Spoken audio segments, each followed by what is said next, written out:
পিলখানায় বাবা মেজর মোসাদ্দেক যখন হত্যার শিকার হন তখন লাইকা পড়তেন ক্লাস 1-এ। ভয়াবহ ওই ঘটনার তখন কিছুই বুঝতেন না ছোট লাইকা, কিন্তু গত 15 বছরে একটু একটু করে জানতে পারেন কি ঘটেছিল তার বাবার ভাগ্যে। তারুণ্যে এসে বাবা হত্যার বিচার দাবিতে কণ্ঠ উঁচু করলেন তিনি। লাইকা বলেন, পিলখানা হত্যাকাণ্ডের সময় আমার 9 বছর বয়স ছিল। তখন না বুঝতে পারলেও পরবর্তীতে আমি বুঝতে পারি এটা সাধারণ মৃত্যু না। আশপাশে যে মানুষগুলোকে টিভিতে দেখতাম, যাদের কথা শুনতাম, আসলে তারাই এর সাথে জড়িত ছিল। শুধু লাইকাই নয়, ওই দিন হত্যাকাণ্ডের শিকার 57 সেনা সদস্যের পরিবারেরও একই দাবি। রাজধানীর রাওয়া ক্লাবে সংবাদ সম্মেলনে পিলখানা হত্যাকাণ্ডের কোনো তদন্ত সহ 7 দফা দাবি জানান তারা। অভিযোগ করেন, এ ঘটনায় মন গড়া তদন্ত প্রতিবেদন করেছিল শেখ হাসিনা সরকার, অথচ পুরো হত্যাকাণ্ডের পরিকল্পনাকারী খোদ শেখ হাসিনা। সহযোগিতায় ছিলেন শেখ সেলিম, শেখ ফজলেনুর তাপস সহ তার দলের নেতারা। মেজর জেনারেল শাকিলের ছেলে রাকিন আহমেদ বলেন, নিরপেক্ষ তদন্ত কমিশন গঠন করা হোক।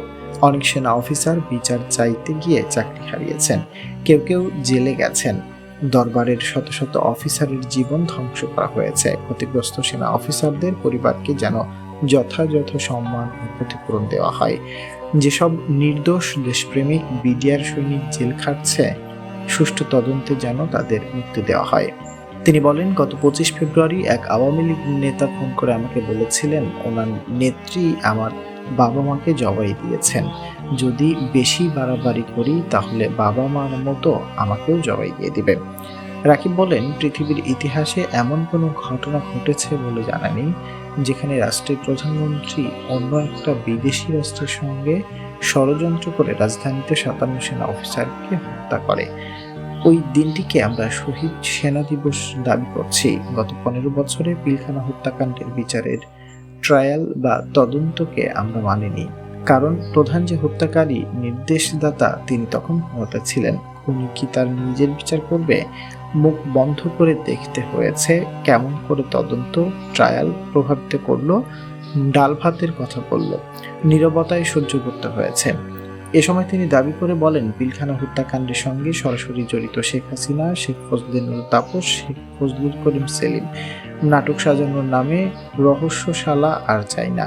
ভয়াবহ ওই হত্যাকাণ্ড থেকে সৌভাগ্যক্রমে বেঁচে যান লেফটেন্যান্ট কর্নেল কামরুজ্জামান। সংবাদ সম্মেলনে তিনি লোমহর্ষক সেই দিনের বর্ণনা দেন। লেফটেন্যান্ট কর্নেল কামরুজ্জামান বলেন, তারা এসে ডিজিকে প্রথমে গুলি করে। ডিজির বুকে 2টা গুলি লাগার সাথে সাথে তিনি ডান দিকে হেলে পড়ে যান। পরে আরো 2টি গুলি ওনার গায়ে লাগে। এ সময় আমরা যারা লাইনে দাঁড়িয়েছিলাম সবাই মিলে তার কাছে যাওয়ার চেষ্টা করলে তারা ব্রাশ ফায়ার শুরু করে। হত্যাকাণ্ডের সঠিক বিচারের জন্য নতুন তদন্ত কমিটি গঠনের দাবি জানান এই সেনা কর্মকর্তা।